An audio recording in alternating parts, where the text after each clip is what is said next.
Seigarren puntua, kreditu bigarren bidez aldatzeko aurrekontu aldetetaren 19. expedientea onartzea bidezkoa da. Punto número 6. Aprobación si procede del expediente número 19 de modificación presupuestaria mediante crédito nacional. Gai hau, ekonomia eta ogasun informazio batzordean eman zen eta ona ekartzen da onartzeko.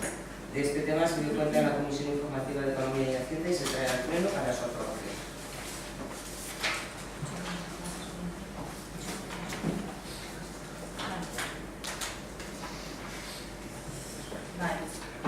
Aldaketa hauek komisioan azaldu egin zen, baina oso aldaketa sumea da.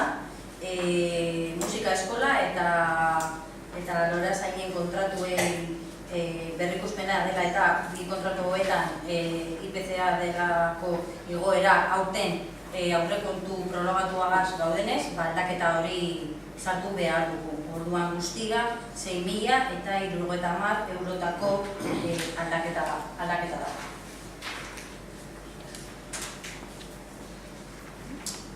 Zerbait esateko bertan?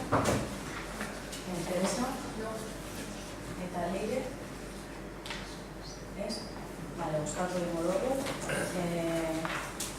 Seigarren puntu honen aldeko bozkak. Beraz, hau batez, onartu egin da.